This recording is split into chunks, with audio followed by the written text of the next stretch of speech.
tiêu đồng khai đồ cái này thì đồ cái giấy nó tình nó khỏi có chim mà tô mau có chim mà tổ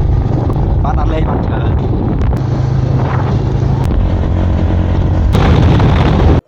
ok អ្នកទាំងអស់គ្នាបាទនេះគឺជាវីដេអូតពីវីដេអូមួយសាមញ្ញដែលខ្ញុំបានផុសរួចរាល់ហើយបាទអញ្ចឹងបន្ទាប់ពីយើងបានហូបបាយពីថ្ងៃត្រង់ក៏យើងចេញដំណើរពីផ្ទះលោកគ្រូ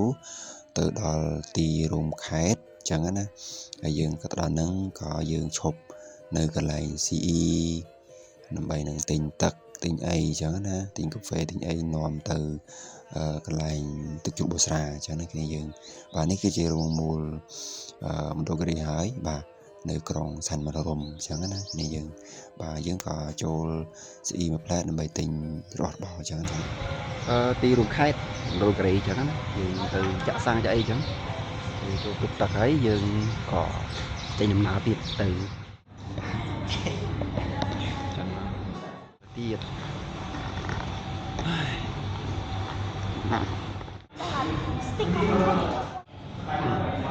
tiêu đồng khai đồ cái này thì đồ cái giấy nó tình tình bịch chưa cái ná này បាទអ្នកទាំងគ្នាបន្តពីយើងចេញពីទីរួមខេត្តហើយក៏យើងឆ្ពោះទៅទឹកធ្លាក់ប៊ូស្រាអញ្ចឹងណាទៅចម្ងាយពីទីរួមខេត្តទៅដល់ប៊ូស្រានេះប្រហែល20គីឡូជាងអញ្ចឹងទៅគ្នាយើងបាទអញ្ចឹងបើយើងមើលទេសភាពតាមដងផ្លូវគឺថាខ្ញុំរ៉េតគឺ10លើ10គឺស្អាតមែនតើបាទឃើញទេព្រៃភ្នំព័ទ្ធជុំវិញគឺស្អាតមែនតើគ្នាស្អាតខ្លាំងមែនតើហើយបន្ទាប់យើងជិះឡានមកសន្ទូធំហើយយើងក៏ទៅដល់កន្លែងចំណតរថយន្តយើងទៅបងលុយគេមួយឡានហ្នឹងឡានមួយគេឲ្យគេទៅ6000អញ្ចឹងណាបាទបន្ទាប់យើងចេញពីហ្នឹងហើយយើងក៏រកកន្លែងចតឡានចតអីចឹងទៅបាទអញ្ចឹងដល់ភ្លាមយើងឃើញថាយើងឃើញមានព្រៃភ្នំច្រើនចឹងទេប៉ុន្តែចូលដល់កន្លែងទីកន្លែងរមណីយដ្ឋានទីធ្លាក់ប៊ូស្រានេះគឺស្អាតមែនតើគេយើងឥឡូវតែគ្នាយើងដល់ទឹកជ្រោះបូស្រាហើយគ្នាយើងបាទអូមើលទៅប្លែកហ្នឹងគ្នាយើងទីសភាពគឺនិយាយទៅស្អាតមែនតើគ្នាយើងដូចនៅក្រុងចឹងនៅទីក្រុងចឹងមើលទីសភាពខប់ហើយទៅស្អាតមែនតើគ្នាឡានដាក់របៀបរៀបរយគឺស្អាតមែនតើគ្នាយើងចឹងនៅនេះគឺថាទឹកជ្រោះបូស្រាទីសភាពនេះគឺខេមហ្មងខប់ស្អាតមែនតើគ្នាយើងហើយបលេចបាទ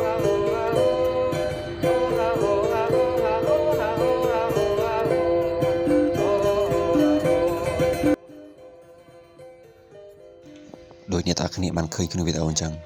នៅនឹងគឺស្អាតមែនតើស្អាតខ្លាំងមែនតើគ្នាយើងស្អាតមែនតើហ្មងណាបាទអញ្ចឹងមុននឹងយើងចូលទៅធ្លាក់ប៊ូស្រានេះយើងយកស្បុតនេះក្នុងវីដេអូខ្ញុំប្រាប់អ្នកគ្នានេះយកស្បុតអញ្ចឹងណាអានេះសបុតយើងចូលទឹកជ្រោះប៊ូស្រាគ្នាយើងហើយយើងចូលអត់យ៉ាងហ្នឹងចូលអាកាសទេអញ្ចឹងណាអានេះតោះយើងចូលទៅទឹកប៊ូស្រាតោះគ្នាបាទបន្ទាប់ពីយើងបានសម្បត្តិហើយយើងក៏ចូលកន្លែងច្រកគេឲ្យយើងចូលអញ្ចឹងណាចាំកាត់បាទដូចគេ scan គេអីដែរគ្នាយើងបាទគឺខប់តង់គឺទំនើបតំណគ្នាយើងបាទសួរបងជើញដាក់ QR ចាំនេះបងចាសូមជើញមកអរគុណច្រើនអរគុណបាទបន្ទាប់ពីយើង scan QR code ហើយយើងក៏ទៅកន្លែងទឹកធ្លាក់ប៊ូស្រាតំណងសម្រាប់ខ្ញុំជាលើកទី1ហើយដែលខ្ញុំលេងមណ្ឌលគិរីហើយជាពិសេសទឹកធ្លាក់ប៊ូស្រានេះអញ្ចឹងណាលើកទី1លើកទី1ដល់លើកទី1ដែរលើកទី1ពេលនេះនិយាយទៅពួកខ្ញុំមកដល់ទឹកធ្លាក់ប៊ូស្រានេះម៉ោង3ជាងហ្នឹងហើយនៅនេះគេបិទម៉ោងហើយនេះគេបិទម៉ោង5ជាងគេបិទហើយនៅទឹកធ្លាក់ប៊ូស្រាអញ្ចឹងណាគេបិទម៉ោង5ជាងគេបិទហើយនិយាយទៅយើងនេះមកយឺតហើយអញ្ចឹងណាគ្នាបើសិនជាយើងមករៀងលឿនយើងអាចលេងទឹកបានយូរដែរអញ្ចឹងណាប៉ុន្តែលើកក្រោយខ្ញុំមកម្ដងទៀតខ្ញុំមកជិះម៉ូតូអញ្ចឹងណាជាមួយពូម៉ាក់អញ្ចឹងទៅយើងបានថតបានឈប់ច្រើនបានថតបានទីស្ពីបច្រើនសម្រាប់ចែកជូនសម្រាប់បងប្អូនដែលមិនទាន់បានស្គាល់រមណីយដ្ឋានគ្រាទឹកធ្លាក់ប៊ូស្រាអញ្ចឹងណាគ្នាយើងបាទនិយាយទៅតាមផ្លូវដែលយើងចូលនេះបងដូចជាអ៊ំពូមីងពួកគាត់លក់សម្ភារៈអនុស្សាវរីយ៍ច្រើនហើយបើយើងចង់ទិញអាចទិញបានអញ្ចឹងណាបាទតម្លៃវិញវាសមរម្យដែរគ្នាយើងទុកអនុស្សាវរីយ៍ផ្ញើបងប្អូននៅផ្ទះអញ្ចឹងទៅបាទកន្លែងនេះគឺជាកន្លែងដែលបង្ហាញពីប្រពៃណីទំនៀមទម្លាប់វប្បធម៌បងប្អូនចំណាយពីទីយើងអញ្ចឹងទីយើងបាទនិយាយទៅពូហ្នឹងក៏លេងភ្លេងពីរោះខ្លាំងមែនតើ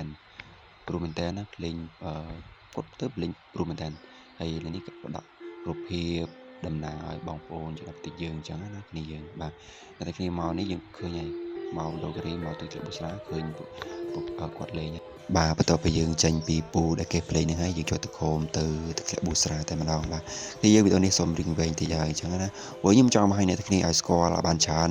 ឲ្យបានឃើញពេញលេញអញ្ចឹងណាកុំឲ្យកាត់ទៅគ្នាយើងមើលមិនយល់អញ្ចឹងណាបាទអញ្ចឹងផ្លូវដែលយើងចូលទៅខមហ្នឹងឃើញអ៊ំដូចជាពូមីងបងយើងលក់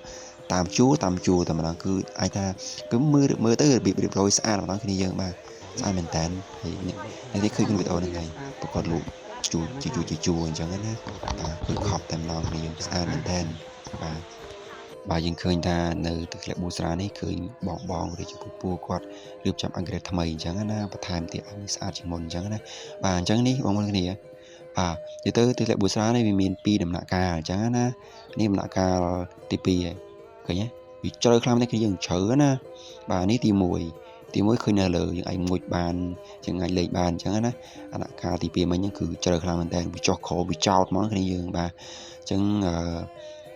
សម្រាប់គ្នាយើងចង់លេងទឹកប៊ូស្រាអាចលេងបានណាយើងរៀង